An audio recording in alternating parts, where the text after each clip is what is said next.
right? Like the Three Little Bears. It's an old English folk tale that was adapted in the United States. And so you got, and it actually was actually created in 1922 in Great Britain. It sort of made its way over to this side of the pond. And it goes a little something like this. You got three little bears. They live in the woods in a 2-story home that they built for themselves. There's the big bear, sometimes renamed as the Papa Bear. There's the middle-sized bear, sometimes renamed as the Mama Bear. And there's the wee little bear.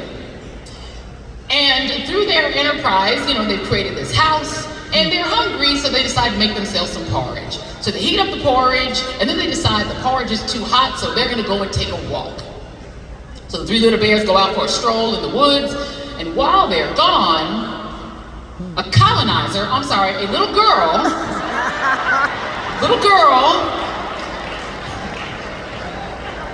named Goldilocks, she's also just walking, happening through the woods. She lives on the other side of the woods, and she makes her way there, and she smells the smell of porridge, and she peeks in the window and sees the porridge on the table. And she says, ooh. And through her sense of entitlement and the fact that she's a naughty little girl, she tries the front door, and it happens to be unlocked. Because these are trusting bears, you know, these are good, honest bears who live a trusting life, and they live in a good neighborhood. And, you know, it's a nice bear neighborhood, so they don't worry about their neighbors. They didn't lock the door, so she pushes in.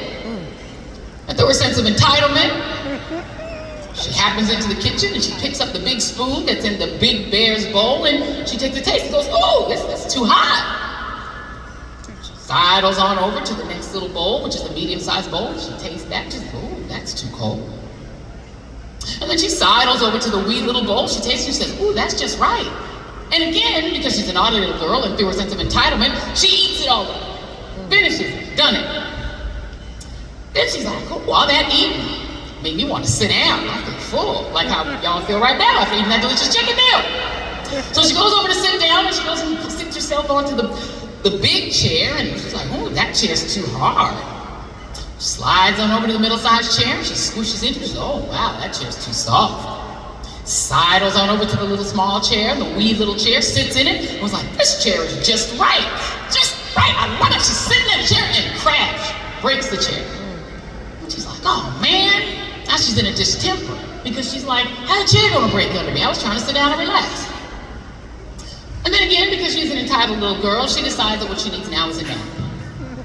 Takes herself on upstairs to the second floor, goes into the big bedroom and says, "Oh, look at this bed." Jumps onto the bed. Like, this bed is uncomfortable, it's just a little too stiff. Goes in the next room to the middle bear's room. Swishes onto the bed and says, "Oh, this mattress is too soft. This isn't good enough." Goes all into the wee little bed. Bed is just right. Before you know it, even without melatonin, she's asleep.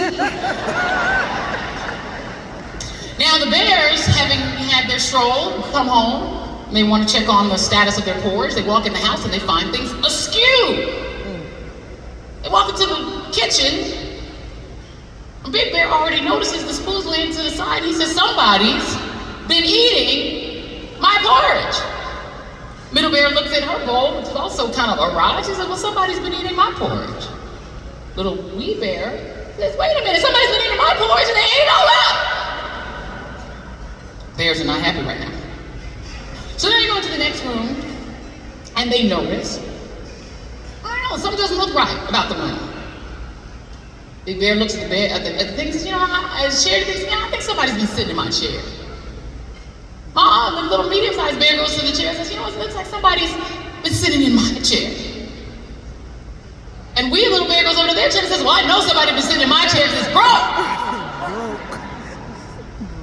Now the bears are like, "Okay, we gotta figure out who this somebody is. Let's go upstairs and make sure that this intruder is not still in the house." They go into the room. Big Bear goes in the big bear room, sheets all torn aside, like, yep, somebody's been sleeping in my bed. They go into the middle part of the bear's room. I'm like, somebody's been sleeping in my bed. Sheets all tussled up. And they go into the wee little bear's room.